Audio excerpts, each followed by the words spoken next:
j'ai vendu de tout sur le marché. J'ai vendu des habits pour hommes, j'ai vendu des habits pour femmes. J'ai même vendu de la lingerie féminine. Ouais. Il y en a peut-être qui portent mes strings ce soir. Bonsoir monsieur. Bonjour à tous, le stand-up marseillais se renouvelle avec Baba Rudy, notre invité aujourd'hui sur le plateau de la Provence. Bonjour Baba Rudy, comment ça va? Ça va super, impeccable. Votre spectacle s'appelle Assume, c'est notamment à Aix les 10 et 11 novembre prochains à la Fontaine d'Argent. Parlez-nous un petit peu de vous, de votre spectacle, de votre vie, de votre carrière d'humoriste qui a commencé finalement il y a quelques années à peine. Il y a 4 ans, j'ai commencé il y a 4 ans. La première fois que je suis monté sur scène, c'était à peine il y a 4 ans. Et là, c'est mon deuxième spectacle parce que je me suis dit qu'il fallait que je fasse un nouveau spectacle parce que ma vie, elle a complètement changé depuis quelques temps. J'ai eu un enfant, je me suis marié et je me suis rendu compte que ça faisait 10 ans que j'étais avec ma femme. Oui. Ça m'a mis une claque grave. Et je me suis dit, il va falloir assumer ça et faire un nouveau spectacle. Donc c'est pour ça que j'ai appelé le spectacle comme ça. C'est comme ça qu'on arrive à se renouveler parce que c'est vrai que quand on fait du stand-up, on entend toujours ces artistes qui disent voilà, j'observe et je remarque des petits détails et c'est ça qui fait rire le public. Exactement. Pour vous, c'est la même chose? Moi, c'est plutôt, j'observe évidemment, mais c'est plus, je raconte ce qui m'arrive en fait, de manière détournée. Et parce que je trouve qu'on a tous une vie rigolote en fait, et il faut juste savoir la raconter. Et moi, j'essaye de la raconter de manière rigolote.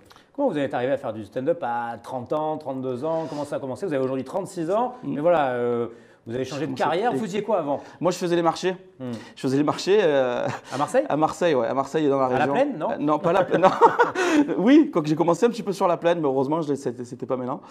Moi, je me suis décidé. Ça faisait longtemps que je voulais le faire. Ça faisait très très longtemps que je voulais le faire et j'ai jamais osé franchir le cap. Et quand j'ai eu 30 ans, je me suis décidé. Quand j'ai eu 32 ans même, je me suis dit il faut que je le fasse parce que sinon je vais regretter. Et ça a bien marché, ça a bien pris. Donc du coup, voilà, je continue quoi. Et je suis pas prêt de m'arrêter du coup.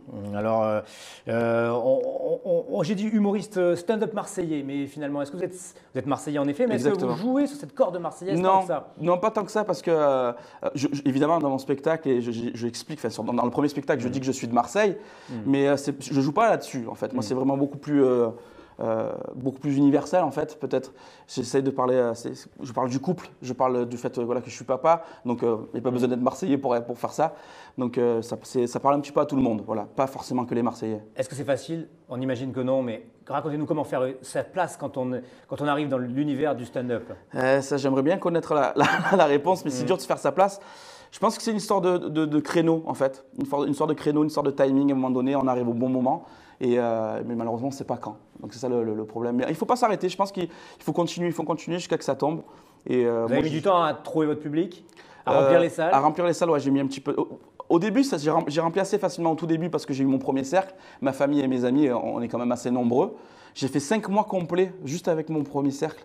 Quand j'ai démarré. Vous avez beaucoup d'amis alors? Ouais, ça a été. En fait, les amis, une grande famille. J'ai une grande famille, j'ai beaucoup d'amis. À chaque fois, ils ramenaient des potes à eux. Ils m'ont beaucoup poussé, donc ça a été un petit peu le déclencheur. Et après, on a entendu parler de ça et c'est comme ça que j'ai commencé à remplir mes salles. Allez, merci Baba Rudy. On vous retrouve donc, on l'a dit, les 10 et 11 novembre à la Fontaine d'Argent à Aix-en-Provence. Juste une dernière question, pourquoi Baba Rudy? Parce que mon père et ma mère, ils m'appellent Baba. C'est une marque d'affection, ça veut dire mon gâté, mon chéri. Donc, et votre prénom c'est Rudy? Mon prénom c'est Rudy. Allez, merci Baba Rudy d'avoir été notre invité aujourd'hui sur le plateau de la Provence. Merci beaucoup.